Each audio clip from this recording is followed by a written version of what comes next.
So what's up guys? Andito tayo ngayon sa OMG, Olympian Mecha Gym. First day of training natin with Coach Ven. So, 'di ba may nilabas kami na kung sino makakahula ng surprise. So, by this time na ma-upload na 'to. So, makikita na namin kung sinong winner natin doon sa comment section. So, andito si Brother Vic and si Joven. Ayan. So ngayon, kanina nakita niyo yung mga activation namin sa back. So ngayon nasa pre-exhaust na kami. Kasi back day kami today. So mag-workout na kami ng back. Yung isa sa pinaka kailangan ko improve is yung, 'di ba nga, yung back natin. Well, may size naman pero medyo pagdating sa wideness, parang medyo nakukulangan talaga tayo. So this time, mag-work na tayo with Ven.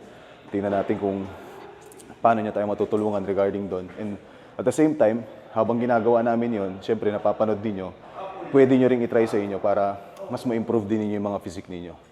So, tingnan natin guys. Excited din ako sa kalalabasan ng mga trainings natin with Ven kasi ibang approach naman to. Unlike before kasi kay Ken, magkaiba sila ng style. So, pagdating naman ngayon, sana mas ma-improve natin yung last time na pinakita nating package nung AGP. So, yun lang.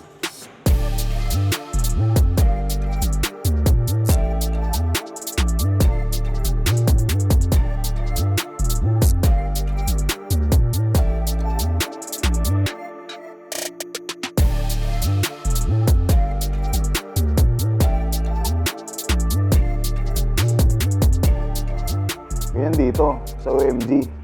Pag nagpa-member kayo, may isang session kayo na ganito. Sabi ni Ben. May napapagurin pa ako nito. Ano yun? Ba't? Yung sa ano? Yung vibration.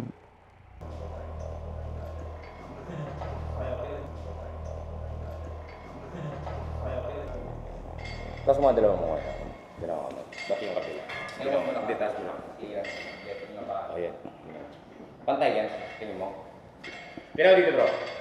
Sige, taas mo ulit ha. Taas mo ulit. Tingnan mo dito. Tingnan mo yung changes ng konting release. Tingnan mo gano'n ka-open yung lat mo dito. Compare dito. Tingnan mo, mas stiff dito. Ito yung nirelease natin. Boy, wala pang workout yan. Naka-open na.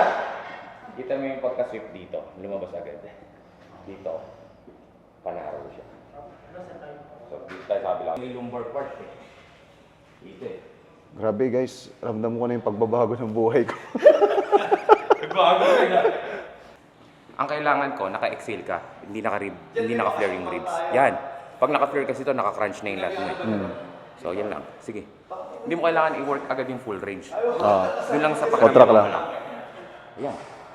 Yun nga, yung mga nabanggit ni Ben kanina, importante kasi talaga yung mind and muscle connection. So, ang pagkakamali ko talaga before, nung nag-start pa ako magbuhat, is nine-neglect ko yung back. Kasi nga, syempre, hindi naman lagi nakikita yung back, di ba? So, ang yung workout mo madalas, mostly mga chest, shoulders, kung ano yung kumukorte sa damit.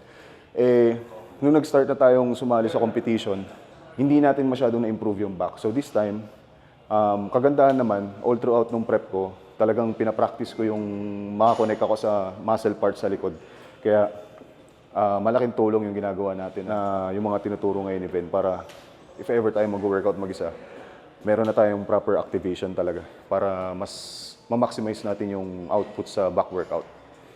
So yung papansin nyo guys tinan nyo hindi na kasi basta-basta yung magiging prep natin since pinaghahandaan natin yung international stage na.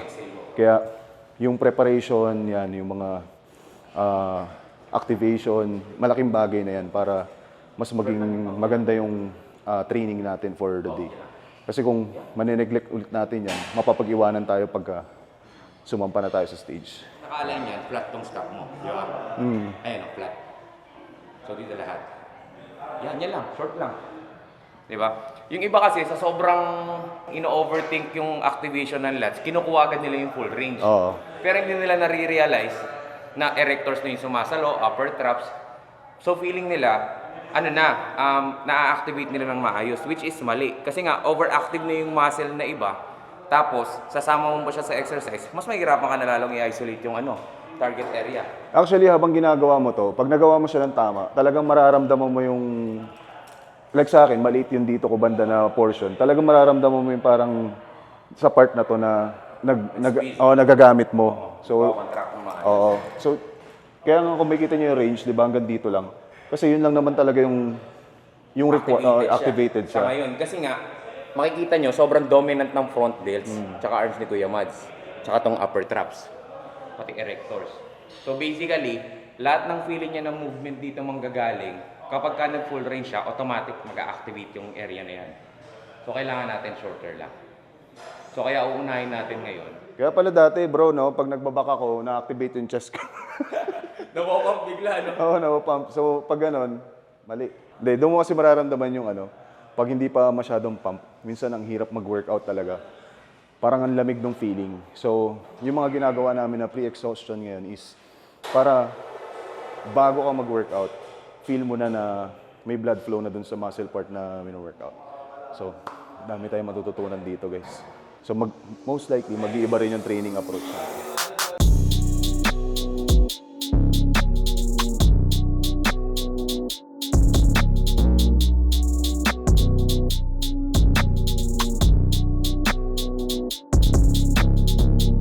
Actually, yun yung isa sa mga issues ko pag reverse grip na mga rows. Yung range nung pag-twist ko ng kamay. So, pag magaang, kaya pa. Pero pagka bumibigat na bumibigat, minsan doon ko na, kumbaga parang dinadaya ko na yung rep. Kasi nga, nahihirapan ako. Diba? Kaya madalas, ganito yung neutral grip yung ginagawa ko. Yung akala mo, sobrang dami ko ng alam talaga din, pero hindi pa. So, hindi ka teachable or hindi ka willing to learn ng bago, ang hirap mag-progress sa bodybuilding kasi si Ven nga din mismo, di ba? Naghahanap din siya ng mga knowledge pa na idadagdag dun sa arsenal niya para pagka sumampa siya ulit, iba na naman. Lagi nag-i-improve. Kasi kung feeling mo, alam mo na lahat, wala na. Diyan natapos ka rin. Oo. Parang kala mo, kaya mo nang talunin si Sibam. Hindi ganun. Kaya yung sinasabi ni Ven na nagiging lifestyle na siya, totoo yun. Kasi nung simula nung sumampa rin ako ng muscle contest back 2023, from different lifestyle, medyo may parang hangover pa ako nung normal na tao lifestyle alam mo yun. Then after nun, since nabuo na yung main goal namin na makuha yung pro card, hindi na ako nagpabaya after nun. So kung ano yung physique ko ngayon, kumbaga patong-patong na yon ng discipline, consistency, and yung drive talaga na makuha yung pro card. So since nakuha natin yung pro card, iba na naman yung goal natin. So, panibagong approach kay Ben, panibagong goal na naman yung kailangan natin ma-achieve. So, kailangan natin mag-adapt, kailangan natin mag-improve, magdagdag ng kaalaman para once na ina-apply na natin sa katawan natin, most likely magkakaroon ng improvement. Diba? Kasi yung mga usual mistakes sa back workout is pag nag-activate yung bicep, forearm.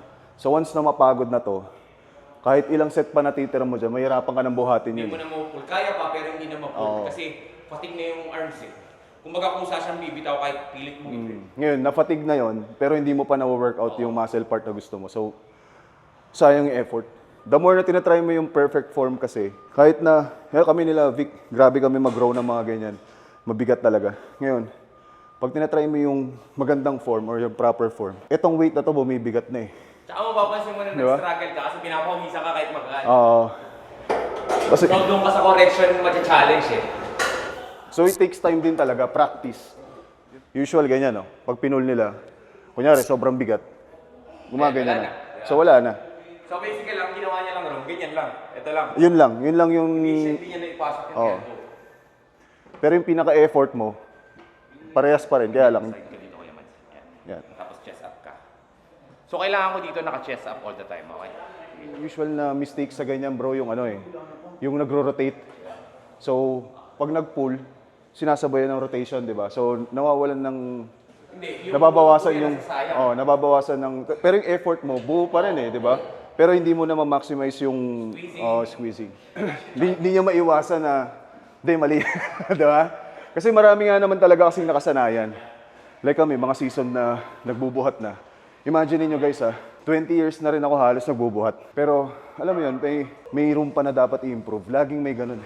Di tsaka pag nagpa-coach kayo, hindi ibig sabihin na iaaso nyo lahat, dapat willing din kayong matuto at adapt yung mga learnings na ituturo sa inyo ng coach. Kasi ang nakikita ko, ako as naging trainer din ako, as a trainer, nakikita ko kasing mistake din naman ng mga clients is yung natapos na yung sessions nila, wala ring natutunan. So, di ba? Para kang kumuha ng tutor or ng teacher, kailangan mong i-adapt or i-apply talaga sa'yo, tumatak sa'yo kasi binayaran mo yun eh. Para kang bumili ng knowledge eh. Tsaka huwag kayong matakot na magtanong sa coach. Coach, para saan to? Para at least, doon kasi kayo natututo eh. Oo, Pag doon. nagtanong kayo ng nagtanong eh. Hindi lang, kaya nga di ba may online coaching na and may personal training.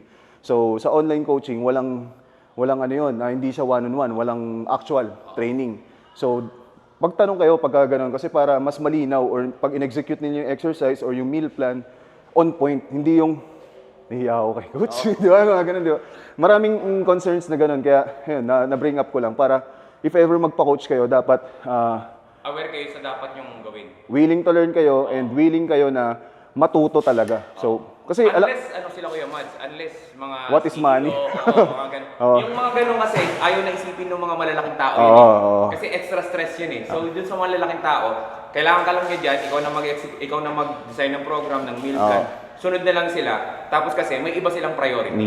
So, pero kung kayo, gusto niyo lang matuto. on a budget, Walang no? budget. On a budget. Or saktuhan, Saktuhan lang. lang. Diba? So, yun yung dapat ma-apply nyo. Oo. Ngayon, apply nyo yun and then if ever nag-improve naman na kayo ng feeling nyo na nakuha nyo na lahat ng knowledge, then tsaka kayo ulit mag-coaching para pa naman sa panibagong level na naman. Kunyari, gusto nyo na mag-compete or may modeling kayo, di ba? Mga ganun-ganun. Madali na. So, depende talaga din sa goal. Pero once na nag-avail kayo ng coaching, mas maganda.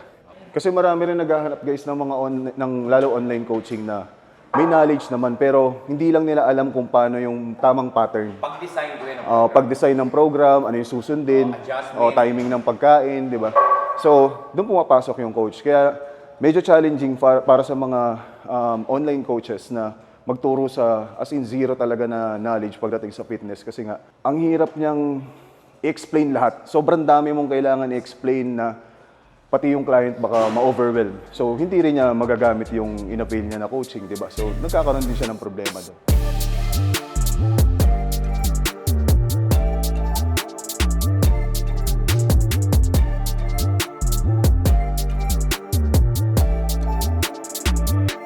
Guys, ma-share ko rin pala, yung first time ko sumabay kay Ven, nung kaka-join ko lang ng Team KG, nag-workout kami sa Gym Rat nun. Puta doon ko na, ano ko na, siguro mga 2 weeks na ako nagbubuhat. Pero since sobrang technical nga kasi ni Ben, on the spot kasi i-correct ka niya habang may load yung binubuhat mo.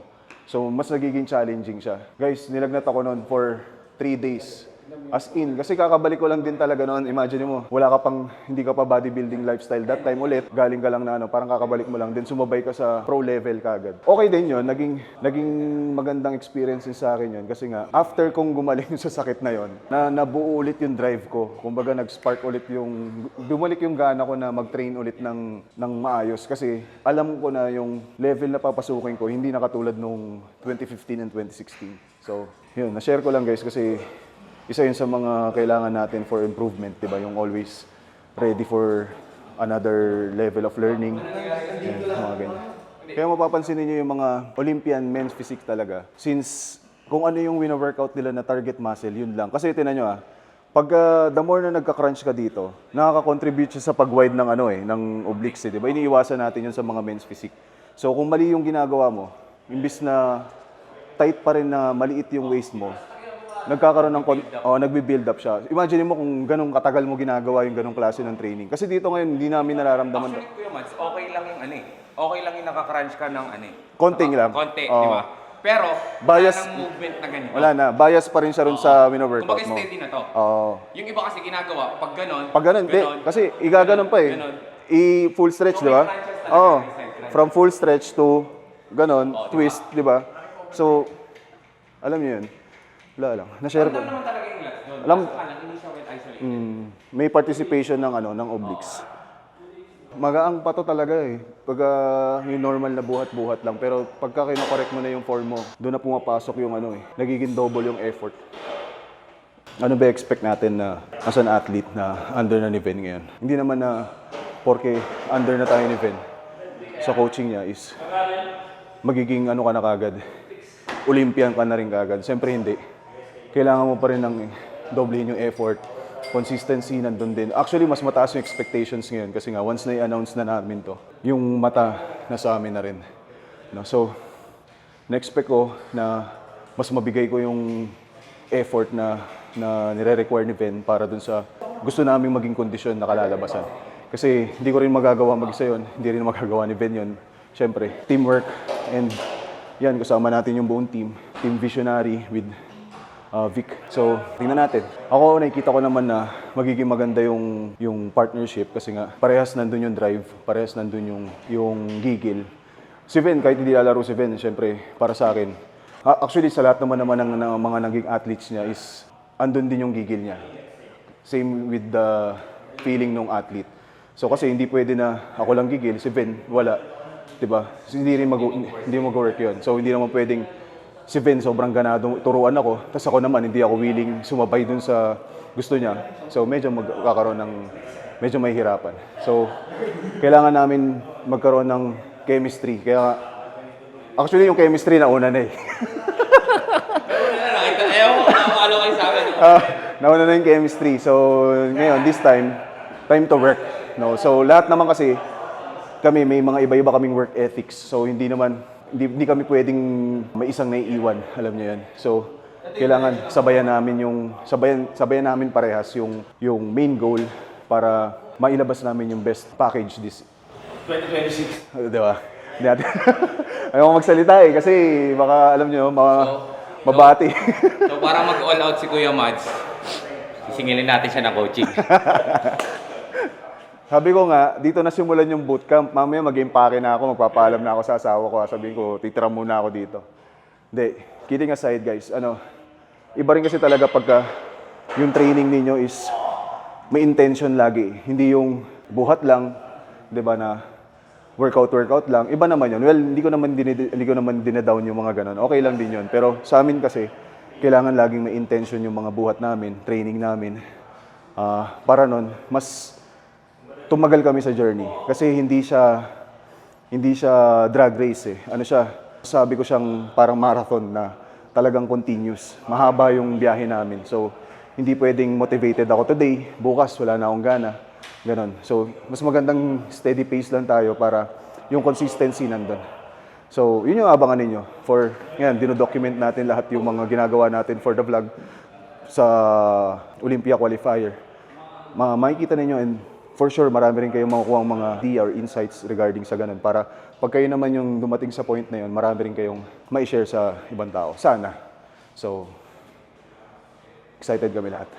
Parang yung kanina guys, na ginagawa namin nung nandun kami sa office ni Ben, na nagbibigayan na kami ng idea kung ano yung, halimbawa, mabilis ako mag-react, ganyan. Importante kasi yun, na alam nung coach niyo yung mga ganon. Kasi yun yung mga crucial na detail na pag hindi alam ng coach ninyo, yung tipong umabot kayo ng peak week, hindi pa rin niya alam na ganun kakabilis mag-respond sa mga carbs, ganyan. Eh kung pakainin ka niya ng pakainin ng carbs, tapos bigla ka nag-spill sa stage. So, ang mangyayari nun, sisihan, di ba? So, maganda maging transparent ka rin sa coach mo regarding sa paano yung mga ginagawa mong protocol before. Importante rin yun eh. Like kunyari, kailangan ko rin i-share kay Ben yung protocol na ginagawa namin dati ni Ken para magkaroon ng adjustment. Kasi most likely alam ni Ben na gumagana sa akin yung ginagawa namin ni Ken. So, pwedeng gawin na lang niya konting tweaks para adjustment, 'di ba? So, transparency guys, mahalaga 'yon lalo na pag may coach kayo. And yung binanggit nga ni Ben kanina na continuous yung mga check-in lalo pag peak week. Kung alam niyo lang kung gaano kami mag-check ng mga kondisyon pag peak week. From time to time 'yan. Minsan, pagkain mo ng first meal, send ka ng picture. Pagkain mo ng second meal, send ka ulit ng picture. Kasi tinitingnan niya kung nagre-react yung katawan mo dun sa pinapasok niyo na carbs. Kasi dati, Ben, ang uso is yung backload eh. Lahat backload, lahat. Ngayon, meron na mga front loading. Ibig sabihin, para dun sa mga mabagal mag-respond dun sa food, inuuna ng mag-load kagad ng pagkain prior, papunta sa show. Front-loading na yung Kuya Mads eh. Oo nga, kasi makikita mo na agad eh, di ba? Kasi hindi talaga kayang i-shuttle lahat ng carbs sa isang bagsakan. Mas marami yung magandang response sa sa front load. Pero ang challenge is, paano mo ma-maintain yung nipis ng balat kahit naka-front load ka? So yun yung medyo nagiging challenging sa mga coaches. At doon pumapasok yung sinasabi natin na transparency. Na kailangan sabihin mo yung feedback mo sa coach mo, then babatuhan ka niya ng feedback niya. mag-work kayo. Hindi pwede na, alam mo na sa sarili mo na nagbabasa ka na, hindi ka pa nagsisend ng mga check-ins, tapos sa peak week ka na, syempre gutom ka na eh. Gusto mo na lang kumain ng kumain. So doon nagkakaroon ng problema. Hanggang sa pumangit yung kondisyon mo pagdating ng show day. So anong gagawin mo? Maninisi ka na lang, di ba? So kailangan mag-work tayo sa pagkaganon. So ganun naman yung pinag-uusapan namin ni Ven prior pa actually gawin yung plano na. Alam ko naman may idea na si Ven noon. Kumbaga naging formal lang ngayon kasi para mas maging official, 'di ba? Pero most likely meron din alam si Ben na pwede niyang gawin sa akin na pwede namin pag-usapan and then saka namin i-execute. Hindi naman pwede na sabihin ni Ben na ito kagad, 'di ba? Paano kung hindi rin mag-work sa akin? So, yun yung process din na sinasabi namin na hindi ako makapagsalita ng 2026 lalaro ako kasi bago yung coach, kailangan namin magbonggo ng ideas regarding doon para noon makuha namin yung magandang execution ng mga plano. Kasi baliwala yung plano kung di namin ma-execute ng tama yun. Sayang lang yung effort namin parehas. Sinayang ko yung oras ni Ben, nagsayang na kami ng resources, tapos hindi naman namin makuha yung tamang kondisyon na gusto namin. Diba? Nakapag-vlog naman kayo.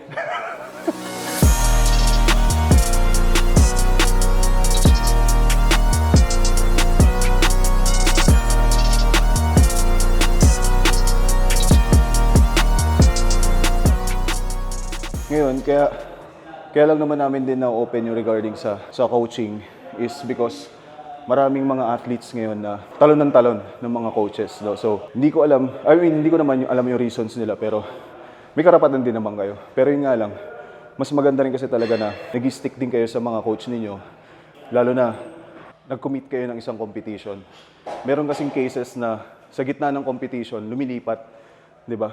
Ang akala kasi nila, kahit na nirelay mo na yung ginagawa mo dun sa past coach mo, maayos ka agad nung papalit. So hindi ganun yun, guys. It takes time din para makita natin yung effect ng protocol. Hindi lang siya instant lahat na, sige, bato na lang kitang ganito. Or, di ba? As a coach, mas maganda sa akin na mahawakan ko din yung athlete ng more than 16 weeks out. Kasi bibigyan ko muna rin ng time kahit papaano na makita ko kung paano magre-react sa kanya yung protocol and then bibigay ko sa kanya evaluation ko. Tapos siya na bahala kung gusto niya mag-proceed or gusto niya niyang mag-iba ng coach. So hindi siya basta-basta din. Ayun lang na-share ko lang kasi marami tayong nakikita mga ganun na cases and mga storya. Tapos at the end, pagdating ng show day, nagkakaroon ng mga sisihan, di ba? Nagra-rant sila sa social media. Pwede naman ma-prevent yun if talagang mag-commit tayo sa mga coach na kinukuha natin. Diba? Ayun lang, share ko lang yun. Lumipat ako kay Ven kasi nga kay Ken pa naman ako noon. Ngayon kasi hindi na rin kasi masyadong active si Ken sa fitness, 'di ba? And meron tayong goal na makasampa tayo ng Olympia, hopefully. So wala akong iba naisip na close din sa team talaga na pwedeng mag-guide sa atin pagdating doon. So Tsaka yung nag-pro si Kuya Mads, doon nag-start talaga yung ano niya, yung pagiging athlete niya. Ako, nung naging pro ako, yun talaga yung pinaka-start ng pagiging athlete ko kasi nga, may protocol ka na susundan ng off-season. Hindi ka na rin pwede makita ng ibang tao na ganito ka mag-off. So basically, yung pagiging pro, dinadala yan sa image, hindi lang sa pangalan na nakikita nila sa Facebook. Alam nila na pro ka, pero hindi nila nakikita sa physical mo, sa mental mo, sa discipline mo. So, dapat naka-apply yan all the time. So, kaya makikita nyo, mag-iiba yung image ni Kuya Mado sa inyo. Hindi nyo na siya makikitang mataba. actually ano rin, Makikitang nakabod ka. actually ano rin, parang kailangan ko rin mag-build up ng confidence bago ko magkaroon ng lakas ng loob na magpa-handle sa tulad ni Ven. Kumbaga hindi ko naman masyadong pinupuri si Ven, no? Pero ano talaga eh. Pero pinupuri mo na talaga ako. Pero nga kasi, parang kung yung dati kong lifestyle lang na pag off-season, wala na akong pakialam. Tapos biglang, bro, pwede mo ba akong i-coach? Siyempre parang nakakahiya, di ba, na ang mga ina-handle ni Ven is yung talagang committed yung ready sa lahat ng ibibigay niya na magiging protocol. Ganon din kasi siya eh, di ba? So bilang respeto ko sa katulad ni Ven, kailangan na ipakita ko rin muna yung best na off-season ko bago ako magkaroon ng lakas ng loob na sabihin na, bro, baka pwede mo akong i-guide ganyan-ganyan para maano natin yung Olympia qualifier. So, hindi siya basta-bastang ganun na alam mo yun, lasinggero ka tapos papakoach ka, di ba? Hindi naman to magician na babaguhin din yung buhay ko bigla-bigla So kailangan mo rin meron ka ng magandang matibay na foundation muna bago ka mag next level, di ba? So ganun din sa inyo guys na mga nanonood or yung mga aspiring maging pro. Kasi may bumanat din sa akin dito, pro daw ako ng pro na salita. Kasi iba talaga guys, dito nagsisimula yung tunay na trabaho.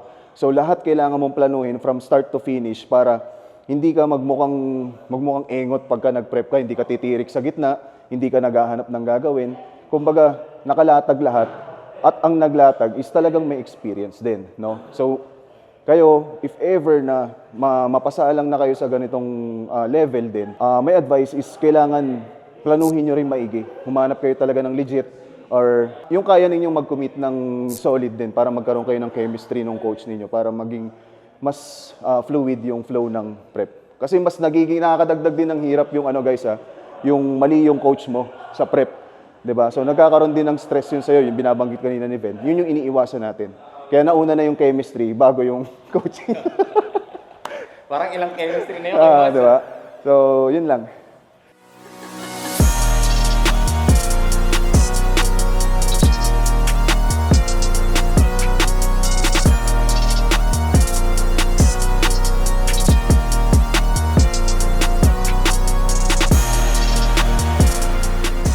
Tsaka sa tagal ko na rin na hindi ginagawa tong hindi na ako talaga sanay. So ibabalik natin sa routine natin para actually magaang lang yung weight magaang lang yung weight. Pero pag yung ginagawa mo siya ng proper, medyo nagiging challenging. Kasi kahit sa squat bro hindi na ako nakaka-squat ng ganito. Ganito na ako. Akala nila tinataas lang na gano'n yun pero ino-open yun pa gano'n ino-open yun pa gano'n para mas lumo. Babalikan ko yung sinabi mo na nalaman na nila yung sikreto. Bro, kaya nga ang pangalan ng kumpanya natin, Secret Sauce Media. Kasi you can always copy the sauce, but the taste won't taste. Boom. Pero doon yung nakikita yung talaga yung difference ng yung build, 'di ba? Yung banggit nga ni Ben kanina, yung kanya kasi kahit na magaang siya, makikita niyo yung itsura niya, akala niyo sobrang laki talaga. Yun yung difference namin. Sa akin kasi, paano ko ba explain yun? Parang bro, 'di ba? Yung parang mahaba yung muscle ko. Parang ganon. Yung insertion. Insertion. So, yung muscle base. so kailangan kong mag-gain talaga ng weight para lang makita yung roundness. Unlike kay Ven kasi, iba talaga yung kanya. So, madali siyang maging mukhang puno, 'di ba? Kaya pagka tumabi ka sa kanya, kunyari, pares kami ng body type, mabigat ako sa kanya, pero pag tumabi ako sa kanya, nang tuyo siya, mas mukha siyang magmumukhang malaki. Mas mukha kang wide kasi yung patong ng muscle sa lats. So, makikita niyo yan sa mga laro ko kapag sa harap, sige, sabihin ko ng average ako sa harap, pero pag tumaligod ako, bro, makita mo, kahit yung ibang lahi nung naglaro ako ng Ace, yung katabi ko, pinagko-commentan yun pinagmukhang amateur yung pro. Kasi yun doon yun talaga makikita yun sa comparison, hindi sa pictures. Pwede kami mag-post ng pictures na sobrang gandang angulo, sobrang edited. Hindi naman tayo Diba? mag-post ng pangit tayo. Wala. So, naka-angle lagi yun. Kaya ang hirap magsalita ng pagdating sa bodybuilding results, sa pictures, videos, minsan nagkakaroon pa ng problema yung yung pixel pagka mabagal internet mo. Tsaka Kuya Mads, kapag naka-bulking ka kasi, yung definition, wala. Wala. So kapag nakabulking ka, mukha ka talaga maliit sa video, sa picture. Pero kapag ka tinabihan ka na, dun makikita yung difference. Kaya yun, makikita niyo yun, tulad ng mga nakalaban event sa international stage na magkakaibang body type talaga. So iba ang laki ng edge ni Ben pagdating doon sa fullness, 'di ba? Pagdating sa fullness. Kaya pagdating sa likod, sa harap, talagang madalas nalalights out yung kalaban. So tayo din, syempre kayo, mga viewers, na wag din kayo masyadong bitaw ng kung ano-ano kasi mahirap din magbanggit kaagad basta-basta ng ganun, lalo mga results sa bodybuilding. Ang dami kasi nagra-rant, 'di ba, mga ganyan. So, ayun, binibigyan ko lang kayo ng agad sila. Binibigyan ko lang kayo ng idea kung ano yung nagiging, ito yung parang behind bodybuilding na pwede nating matutunan. Tsaka mahirap i-predict yung kapag alimbawa, yung isa flat na, yung isa full. Diba? May kanya-kanyang timing yan So, nagkakaroon agad ng comparison. So, anong nangyayari? Parang ini-stress nila yung athlete. Dun sa mga posing na, uy, tingnan mo si ganito. Ako, as much as possible, gusto ko talaga nagpo-post kasi hindi para validation, not for validation. Kumbaga, i-threaten talaga, i-mental game yung mga athlete. So, yun din yung pinapagawa sa akin nila coach kasi nila Coach Jeremy. Kasi, di ba, before nauso yung, hindi, tago ka muna. Ako, ganyan ako. Kaya ako, makikita nyo, kahit clear show, malapit na, post ako ng post. Kasi, doon natin na, doon natin na-challenge yung ibang athlete na, shit, ang ganda ni Ibin, wala na akong pag-asa. So, doon na tumataas yung cortisol level nila, doon na papack up yung loading. Actually, kaya i-announce din namin yung paglalaro ko ng IF Baliwa.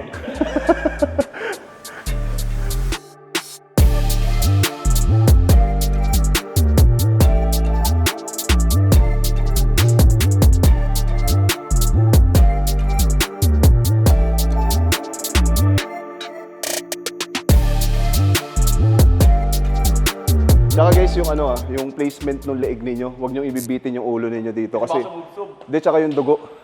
Kasi pagka ginagano mo yan, di ba, bumababa ka din. So baka na yung may hilo kayo pag tayo. Dapat nakalapag yung leeg niyo dito. Kala ko sa may hilo.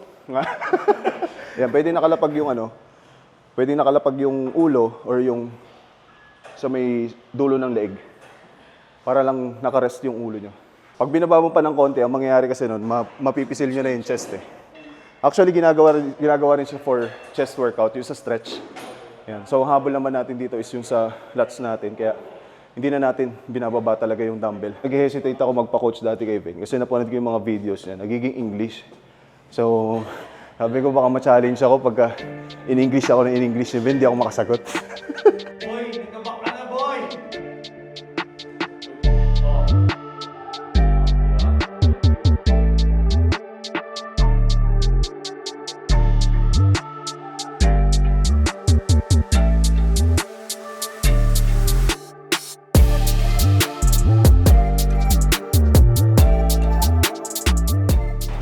Ito nga guys, ito na yung pinakamanipis ko na balat ng off-season. May ininipis pa. Diba? So yun yung ibig ko sabihin na totally hindi naman talaga tayo pabaya. May konting sunod-sunod. So guys, yun yung last exercise natin. Actually, matagal ko nang hindi ginagawa yun. Years na talaga. Siguro more than 5 years. Ginagawa ko siya usually sa chest. So ngayon, ginamit natin siya for lats.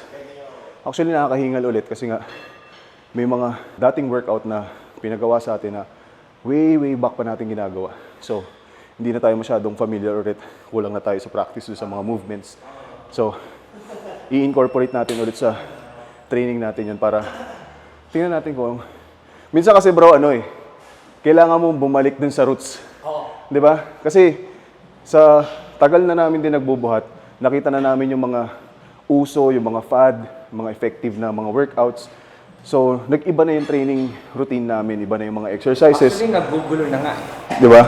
Naggugulo na sa sobrang dami. Nakaka-confuse na. So, ayun, parang bigla lang nag-flashback na kailangan mo talaga palang bumalik sa roots mo na ginagawa sa mga basic na ngayon, this time nga lang iba kasi pina-perfect mo yung form. Hindi katulad before na sa akin wala naman nagtuturo, nakikita ko lang, ginagaya ko lang. Pero ngayon kasi, ginaguide yung execution ng exercise. Mas lalo mong na-appreciate yung mga kinalimutan mo ng mga workout before, di ba? So ngayon, bumabalik tayo. So mas maganda lang ngayon is may na-utilize na natin yung muscle na tina-target talaga ng workout na yon para mag-contribute dun sa gains na hinahanap natin. Tapos ngayon, nakita natin yung limitation nung execution ni Kuya Mads, kung ano yung range na mag-work, di ba? So, nakita nyo lahat, walang exage na stretch ng lats. Basically, puro short roam lang, na active range lang nung lat area. Kasi nga, dominant yung traps, dominant yung erectors, dominant yung shoulder, dominant yung chest. So, sa part niya, as weakness kasi ng muscle, sobrang hirap niya talaga i-engage. So, sa dami ng lumalabas sa YouTube na tips and techniques, kasi kailangan nyo rin tignan yung ibang factor, yung contributor, kung bakit hindi siya nag-activate ng maayos. So, ayun. So, ito na yung pinaka-lat bias exercise namin, which is yun yung i-improve niya. So, if makikita nyo sa mga vlog, meron siyang full back workout, pero meron din siyang lat bias. So, basically, 2 full day na overloading yung isa naman, biasing.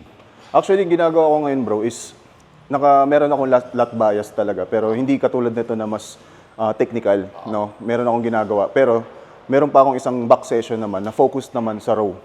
Sa rowing, sa thickness nung back. So, tingnan natin kung approve kay Ben yun para if ever kailangan niya i-tweak yung mga workouts natin, mas maganda din. Kasi kung ano yung magiging optimal para dun sa main goal talaga. Sana marami rin kayong matutunan, no? Sa dami namin sinabi ngayon. Actually, sobrang productive din and magaganda rin. Very informational pa rin naman, like usual, yung mga vlogs natin para dun sa mga athletes na and mga beginners and lifestyle. Diba? So para meron din kayong panibagong pwedeng i-apply. Tsaka 2 camera to. So lahat ng angulo meron tayo. Kaya imposibleng hindi nyo pa makita yung proper na execution ng mga exercise. So And yan. yung pinaka-advice ko sa kanila ngayon, Mads, umanap talaga kayo ng gym body. Oo. Oo. Tapos, i-challenge yung isa't isa na mag-correct ng form. Hanggang sa hindi na sumabay sa inyo, dahil lumalakas ka. De, joke lang. So, parehas lang kayo. Dapat parehas kayo ng goal. And mentality, parehas din. Oo. Kaya, ganun. Dapat parehas kayo ng mentality sa amin na ano ba? Parang iba na yan Wala na naman, Kuya Mads Nawala. Yan, hindi, dapat parehas kayo ng mentality sa amin. Like, ini-start ni Pring yung mentality, so follow kami. Hindi kami pwedeng magpabaya. So, Guys, I'll give you the mic, bro. Yun lang, no? Basically, we're very excited to have these two icons share this year together. Actually, we hope na more years to come. Pero syempre, alam naman natin that next year, Ben will be competing. Pero this year, talaga mabibigyan niya ng time si Mado. Together, Team KG, together with Rice, together with KSYN, Olympian Mecha Gym, what we can say and what we can do is basically give it our all for this year to showcase the best package ever. So, yun lang. All out. Siyempre, all glory to God. Salamat sa lahat ng nanonood, sa lahat ng nagsusubscribe. Tuloy-tuloy namin itong gagawin. Siyempre, si Mado, first 1,000 subscribers. Congrats! Sabi ko sa kanya, Congrats. congrats, more haters, let's go! Congrats, di ba? At tuloy-tuloy natin ito gagawin, no? Sa mga nagtatanong, ba't ako nandito? Well, wala. Kasi ako Trip niya lang. Di ba? Nandito ako kasi syempre, kailangan sa grupo merong magiging, kumbaga, chain ng lahat. Kumbaga, magsasama-sama sa lahat. Dito tayo to support everyone. I'm just an avid fan of fitness and I'm here to support them. To support, basically, mga idol ko no, dito sa fitness industry. And sana dito sa mga ginagawa namin, marami pang motivate para mas lalo pa ma-push sa buhay. Hindi lang sa fitness, pero syempre sa buhay, sa career, sa gusto nyo trabaho, sa gusto nyo gawin sa buhay. Kasi ganun lang yan guys. Minsan napakaraming hirap niladaanan mo sa buhay, pero kung meron kang brothers na makasama mo, di lang kami. Syempre, yung mga ito rin. Yung mga nasa likod ng camera, nasa ayan. likod lahat. Kung meron kayong kasamang ganyan, mas kakayanin nyo. Mahirap ang buhay mag-isa. So I have create your own tribe, create your own people. Syempre, tuloy-tuloy kayo, hataan lang kayo paangat, di ba? Tulakan lang kayo paangat. At syempre, pagka yan, syempre, sinamahan nyo ng maraming dasal. Wala na yun. Win-win na yan, win-win na yan. Combination na yan. Guys, dito na namin tatapusin yung vlog. Tuloy-tuloy lang kayo sumuporta, tuloy-tuloy lang kayo manood. Mado Tamayo, Joven Sagabain, I am Victor Pring. To God be all the glory and praise. Let's go. So yun guys, tapos na yung workout natin with Brother Vic and Ben. So, lot focused yung workout, no? Isa sa mga weakness natin na gusto natin i-address for international level natin. So, thank you sa lahat ng mga sumusuporta. So, 1,000 subscribers na tayo. Salamat sa lahat. Salamat sa Team Visionary. Salamat sa Team Juice Paid and sa Rice Team. Sobrang salamat sa lahat ng support, Team KG and everyone. Kita-kits tayo sa next episode natin. Tuloy-tuloy lang tayo.